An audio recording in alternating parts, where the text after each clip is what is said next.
palestra, a gente vai falar sobre viola caipira, genealogia e evolução técnica do instrumento. E vocês me ouvem bem sem microfone? Mas aí quem grava. Ah, tá. Então a gente usa. Pode deixar.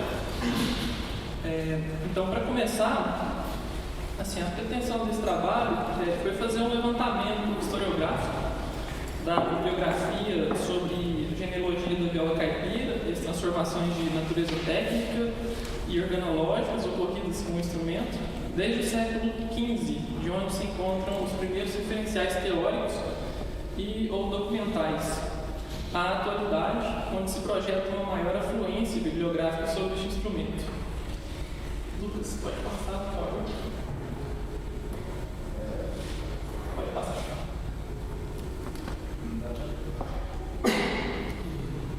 Não dá para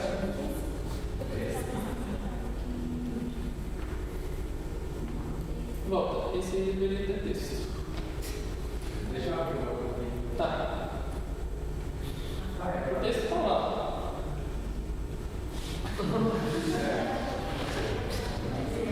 Só no PDF. Dá para ler. Tem esse aí, talvez.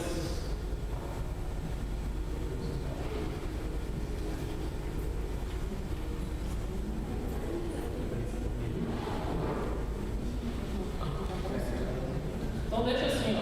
Isso. Aí tá bom. Pode passar para a introdução. Então, assim, pesquisadores e músicos indicam que a viola hoje vive o seu período mais fértil na música. E nas primeiras décadas do século XX, a viola caipira ganhou mais espaço no cenário musical popular brasileiro por iniciativas do ativista cultural Cornélio Pires, que agenciava o trabalho de apresentação e gravação de duplas caipiras. E ele é denominado o bandeirante da música caipira.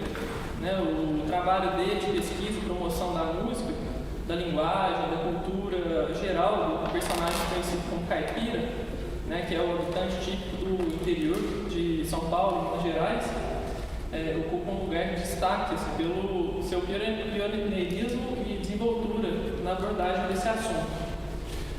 Pode passar.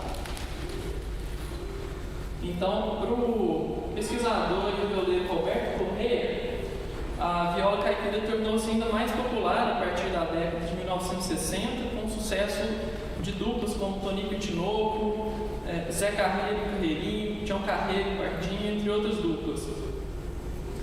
A partir daí surgiram novos elementos importantes para esse instrumento, como a invenção do ritmo pagode de viola por Tião Carreiro e as primeiras partituras escritas para viola caipira, que são os 7 prelúdios e o concertino para viola brasileira e orquestra, do compositor Teodoro Nogueira. Pode passar aqui as fotos das duplas.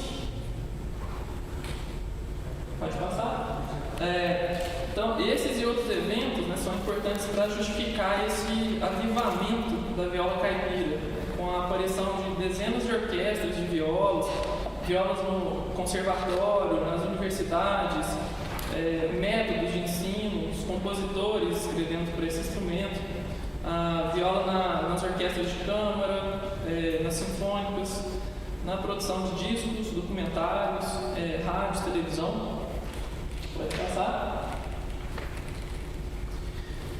Então aqui a gente vai falar agora sobre os trajetos iniciais da viola caipira. A origem dos instrumentos de corda dedilhada, ou como comumente a gente fala aqui no Brasil, né, da família do violão, é atribuída às referências documentais sobre mitologia grega. O pesquisador e violeiro Ivan Vilela, ele afirma que a história da viola começa com a invasão dos mouros em 711, na região conhecida como Península Ibérica. E essa invasão moura teve uma forte influência no desenvolvimento cultural da nação ocidental e, posteriormente, da brasileira. Então, assim, acredita-se que a vihuela, ou viola de mão, tenha surgido da mistura das culturas árabes com a europeia. Pode passar isso. Então, a guitarra latina, né, conforme Ivan Vilela contou, é a mãe das violas portuguesas. protótipo, né, do longínquo passado da viola atual. E vários pesquisadores brasileiros relatam, assim, em harmonia, que a viola chegou ao Brasil na época do seu descobrimento pelos portugueses. Aqui tem uma fala um pouco mais longa, depois a gente pode disponibilizar para quem quiser, mas a pesquisadora Miri Talkin, ela fala sobre a viola, eu não consigo ler aqui, mas a viola nasceu lá pelo século XIII, chegou ao Brasil no século XVI, quer dizer, de vida, a viola tem mais ou menos 800 anos, e de Brasil uns 500. Pode passar. As violas de mão, né, como um instrumento muito popular em Portugal, os portugueses, ao descobrirem, entre aspas, novas ilhas, novas terras, novos mares e novos povos, levaram a viola de mão para lugares desconhecidos, como em 1500 para o Brasil. Em Portugal, de meados do século XV ao início do século XIX, o vocábulo viola é empregado como um nome genérico de uma família de instrumentos de corda com braço. Então, agora, os percursos históricos e a influência ibero-americana da viola de mão. Em Portugal, de meados do século XV ao início do século XIX, o vocábulo viola é empregado como nome genérico. Desculpa. Então, aqui tem vários nomes que o pesquisador Moraes organizou esses instrumentos em dois grupos: cordofones de cordas dedilhada ou paletada. Então, tem uma lista aqui de nomes: viola, violo, viola de mão, viola de 7 cordas, viola de 6 ordens, viola francesa, entre muitos outros. E um outro grupo que seriam os cordofones de corda friccionada, que é a viola de arco, contrabaixo, a beca é um violino, viola, taco, violoncelo, contrabaixo, etc. Então, assim, os diferentes vocábulos, pode passar, usados para se referir ao mesmo instrumento ou ao mesmo nome para se referir a vários instrumentos, acabam sendo assim, motivo de confusão no entendimento da trajetória da viola. E uma linha de raciocínio que chama atenção para esse assunto é a desse musicólogo português, o Manuel Moraes, que entende os instrumentos de corda dedilhada de 4, 5, 6, 7 ordens, que são as cordas duplas. Ele entende como simplesmente sendo violas de mão. Pode passar?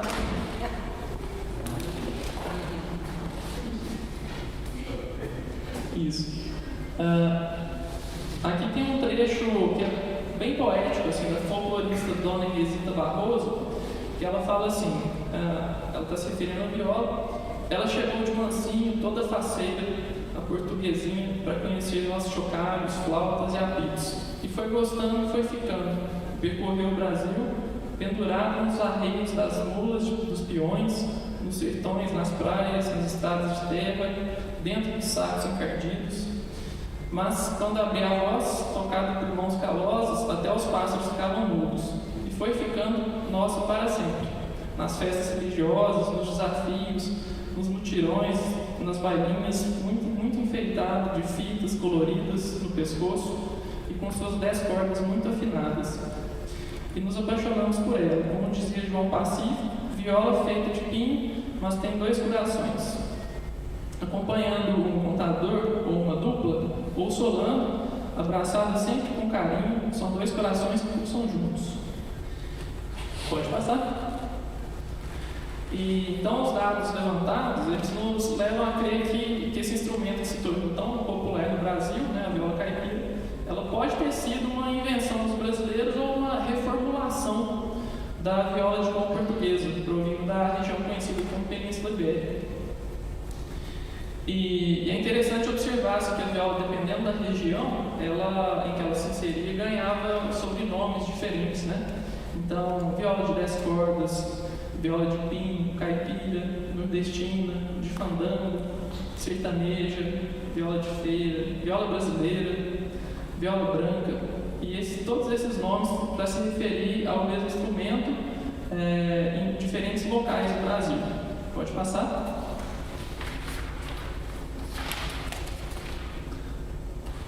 Então, pode passar isso também. Isso. Agora, comparando, né, os aspectos comparativos sobre a organologia das violas portuguesa e brasileira. O mais antigo documento português que se tem notícias sobre a viola de mão foi escrito pelo padre Rafael Couto, no qual aparece uma descrição das suas principais características, que são corpo côncavo, costas, tampa, braço e espelho. Cavalete para prender as cordas, pestana para as dividir, com 11 trastes para se dividirem as vozes, para se formarem as consonâncias, e 5 ordens de cordas, que são as cordas duplas. E tem uma frase interessante aqui da pesquisadora Mark, que fala o seguinte: de tão apreciado, a viola torna-se quase humana. Ela tem cintura, costas, braços, cacunda, fica doente, constipada, rouca, perde a voz. A que toca melhor fala mais alto. Pode passar. Então, no que diz respeito à construção específica do instrumento, Portugal chegou até a ter um regimento próprio de construção das violas de mão para que se mantivesse um elevado padrão de qualidade, e incluindo algumas multas severas aos construtores que não respeitassem o regimento. Atualmente difundido em praticamente todo o território brasileiro, em especial nas regiões do Nordeste, Centro-Oeste, Sudeste e Sul, praticamente o país todo, o instrumento detém características regionais particulares.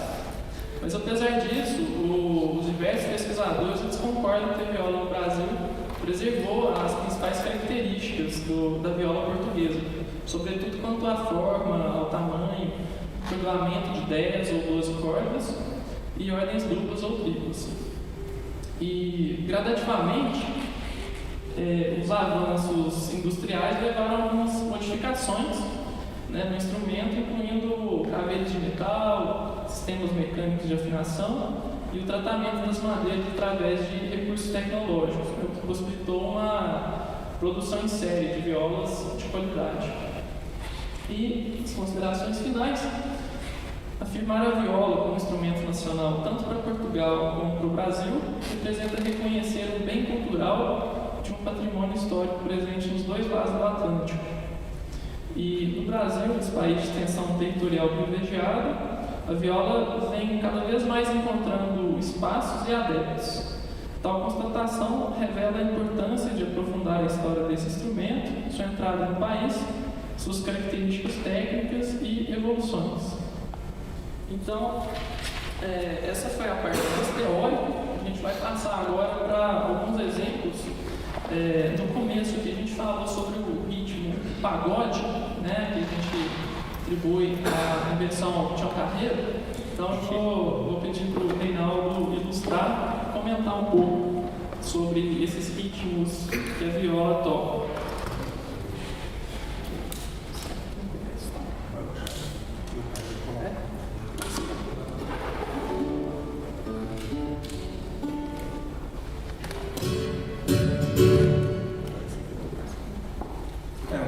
A respeito do pagode é que Tião Carreiro é tido como inventor, mas também existe algumas pessoas, alguns teóricos que defendem que foi o Bambi, que era um músico de estúdio da época que, às vezes, nos próprios discos do Tião Carreiro, o Tião Carreiro não gravava viola e ele gravava as violas do disco. Então existe assim meio que uma disputinha assim, de que pode ter sido Bambi, mas unânime entre todos, assim, inclusive os fãs de viola, que é o Tião Carreiro mesmo. Ficou assim o Tião Carreiro mesmo. O pagode de viola, ele, na verdade, ele é a junção de dois ritmos. A viola faz o pagode e a outra viola que estiver acompanhando, ou o violão que estiver acompanhando, faz o cipó preto. O cipó preto, ele é dessa forma aqui.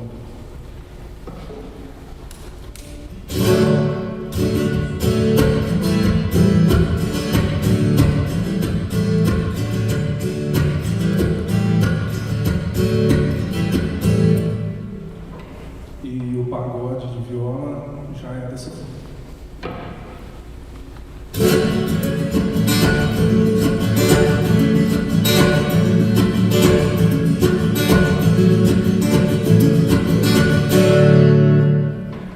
Aí, para ficar bem legal mesmo, eu pedi o Daniel para pegar a viola para a gente fazer junto. Aí o Daniel vai fazer o cipó preto e eu faço o pagode.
O violeiro, pesquisador, professor de viola da USP de São Paulo, ele fala até uma curiosidade assim, da questão do cancioneiro caipira, que, por exemplo, se você compara com o samba, tem várias vertentes, né? Você tem o samba-canção, você tem a bossa nova, juntando todas as vertentes, nenhum ritmo, nenhum gênero brasileiro tem mais variações de ritmos do que o caipira.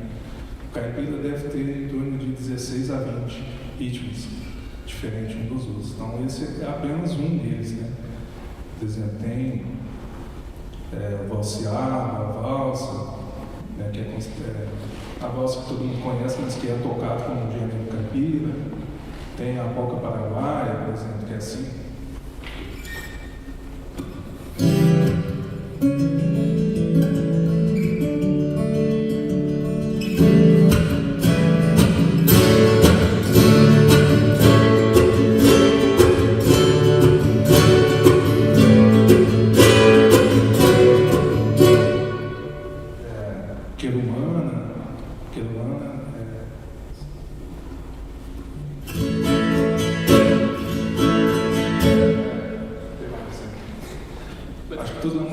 Acho que todo mundo deve conhecer. Eu nasci num recanto feliz, né? Esse ritmo é daquele humano. Só um trecho. Eu nasci num recanto feliz, onde estamos na nossa né? Mas tem vários outros, né? São uma infinidade de. Eu fiz a polca paraguaia, tem a polca caipira também. Um especialista em ritmos assim é um violeiro que chama Roberto Correia, um violeiro mineiro, pesquisador desde a década de 80, final de 70. E bom, são uma infinidade de ritmos assim que levaria até uma hora tempo para estar mostrando aqui, exemplificando, cantando músicas e tal. E nas universidades, né? O João violão da USP? Isso. Na verdade, o primeiro curso assim, de viola oficial mesmo é o de Brasília, da Escola de Música de Brasília, se eu não me engano foi em 83, no começo da década de 80, o Roberto Corrêa começou a dar aula e o primeiro curso de graduação de viola caipira foi o Ivan Vilela, que é o professor, né, foi fundado lá em Ribeirão Preto e agora tem em São Paulo também. Eu gostaria de aproveitar o tempo para poder mostrar um pouquinho as violas portuguesas, né? Eu baixei alguns vídeos como exemplo para mostrar para vocês. Não sei se às vezes a maioria não conhece, né? Quer ver? Violetas de Portugal.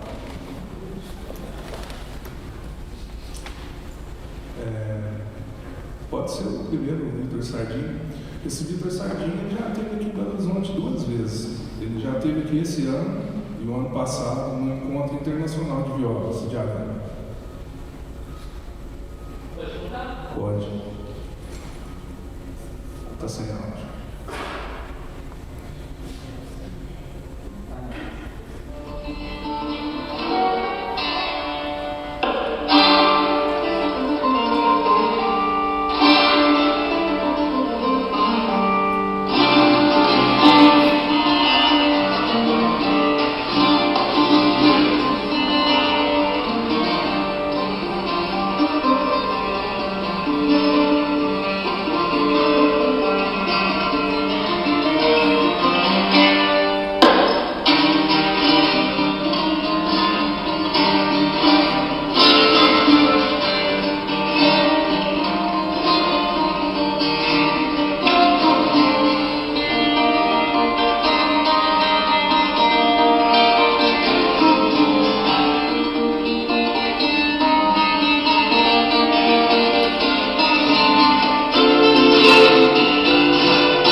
Deve ter um vídeo aí, Rafael Carvalho, o último.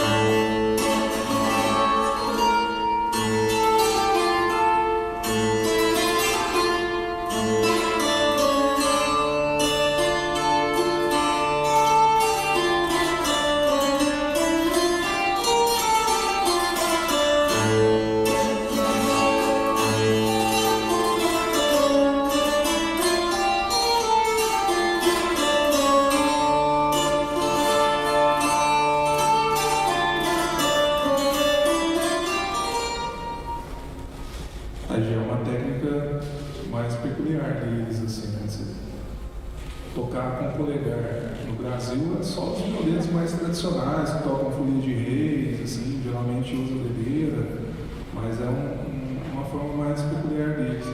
Tem um outro vídeo aí, é do Pedro Mestre. Pedro Mestre também não sai daqui de BH. Ele é muito. Se vocês conhecem um violeiro daqui que chama Chico Lobo, super famoso, né? São amigos aí. Inclusive eles estão tocando em Portugal. Né? Pedro Mestre é um violeiro bastante famoso.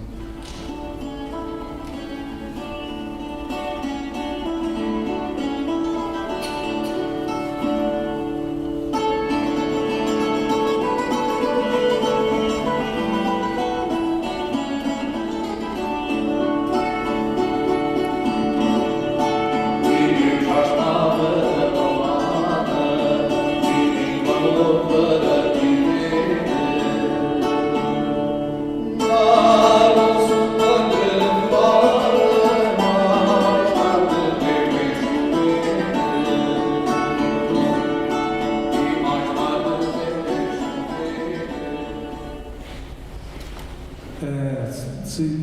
cada um deles estava com uma viola diferente, né? Essa viola que ele está tocando chama viola campanisa. A do Rafael Carvalho era uma viola de 2 corações. Ela também é chamada de viola amarantina. Essa daí é uma viola brasileira. Isso, pode deixar nessa aí, por favor. Dá para fazer uma ligação seguinte: as violas vieram de Portugal para o Brasil, né? Só que em algumas conversas que eu tive com o Vitor Sardinha, que era aquele primeiro violeiro que tocou, ele pesquisa muito também sobre as violas portuguesas, e a gente fala assim, a viola tem 500 anos de Brasil, então, mas são coisas que a gente ainda precisa dar uma aprofundada, assim, porque a viola que veio de Portugal, a gente ainda não sabe dizer quais que eram. Tipo, tem pesquisador no Brasil, tipo o Roberto Corrêa, ele defende que ela veio da viola toeira.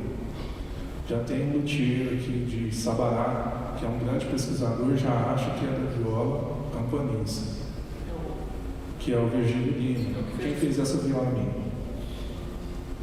Então, em Portugal, os relatos que tem dessas violas, como elas são hoje, lá, a viola campanisa, de 2 corações, é tudo de 1800 para cá.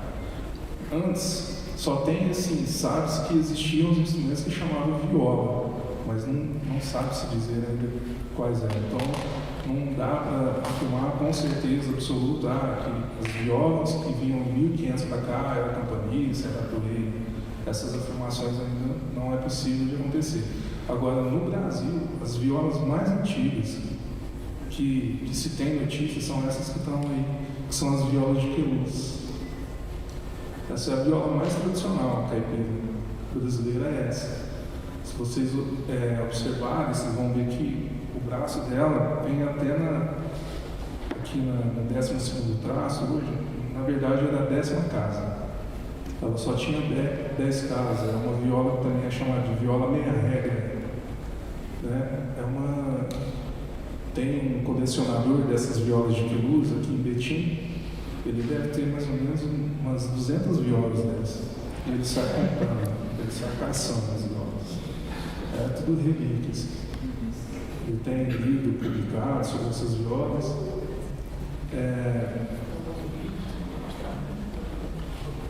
Depois eu queria mostrar uns vídeos assim, só para fazer uma diferença entre os violeiros de Portugal e os violeiros brasileiros.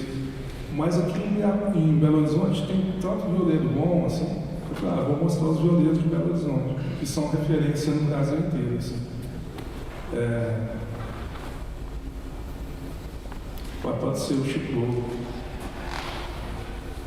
O Chico Lobo é um dos violeiros mais famosos daqui de Belo Horizonte.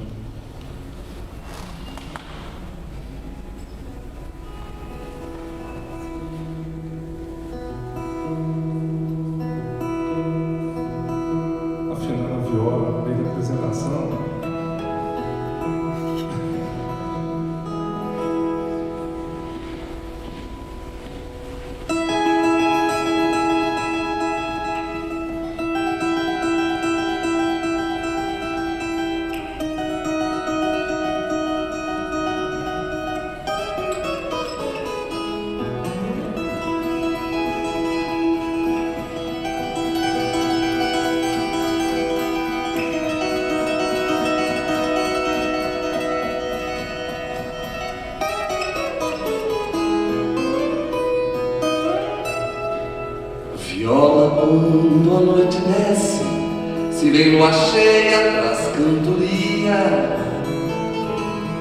Vadia, estrela menina, fonte de amor e de alegria.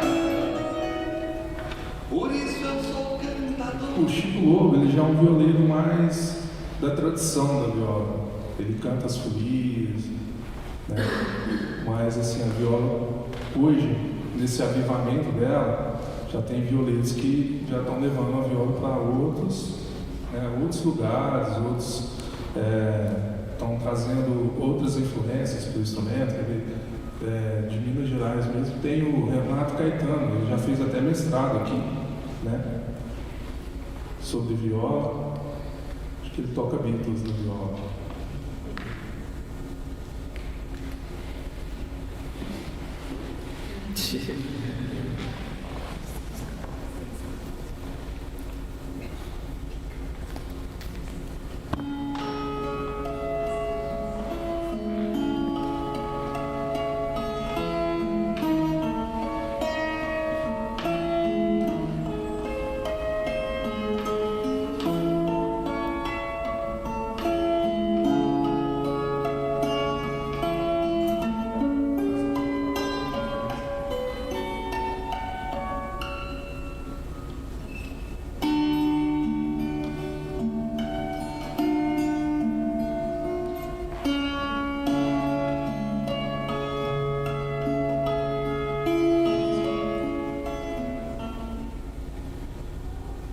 Assim, são infinitos violetos que tem aqui em Belo Horizonte. Eu acho que se fosse mostrar todos os vídeos aqui, eu acho que não dá tempo, assim.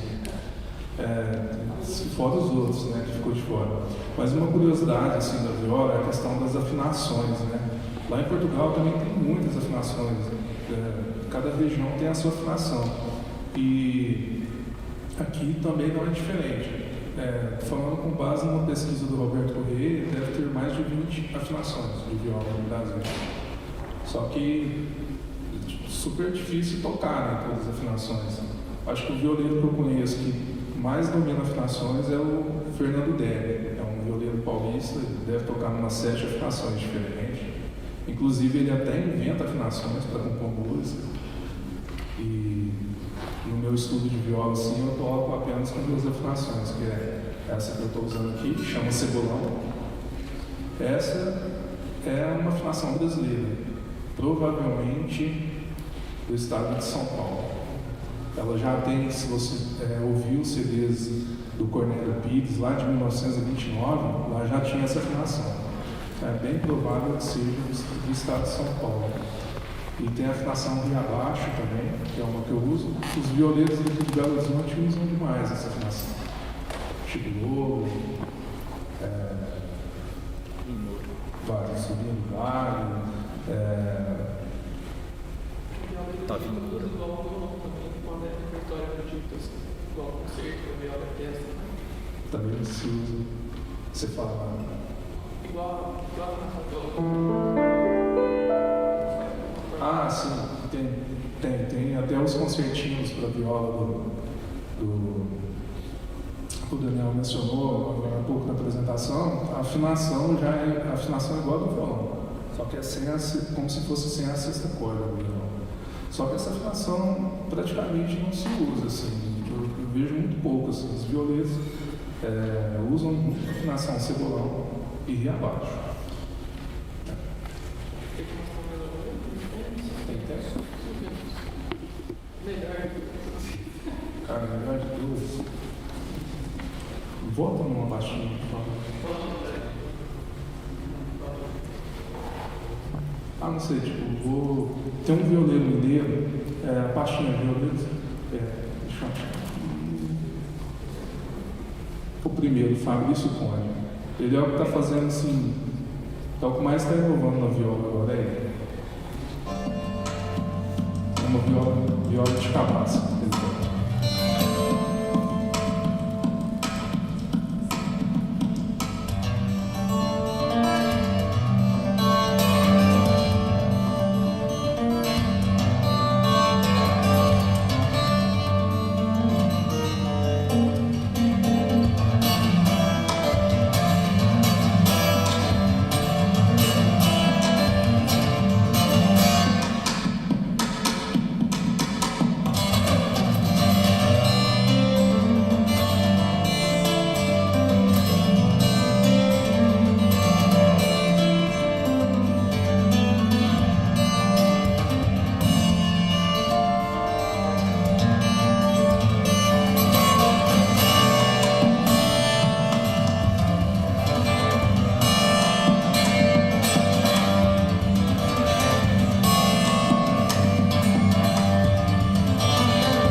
que ele venceu o BDMG instrumental. Acho que foi do ano passado. Cara, é bom demais.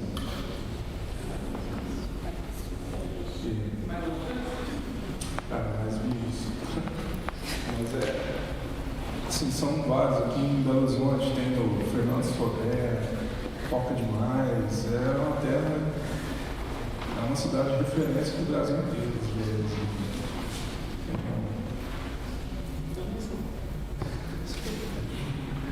Bom, aqui a gente chega ao fim da palestra. Agora nós faremos um recital com um repertório de música brasileira. Vocês já têm um programa aí. A gente vai fazer um intervalinho assim, de 3 minutos, só para ajustar alguns ajustes, só para alguns ajustes técnicos aqui. E hoje eu aproveito para agradecer mais uma vez o convite da professora Guida. Obrigado ao Lucas pela ajuda, Fernando, toda a equipe técnica aqui, Fernando e Bruno, que estão ajudando também com o registro. Mas então é isso. A gente vai fazer um pequeno intervalo de 3 minutinhos para voltarmos com o concerto.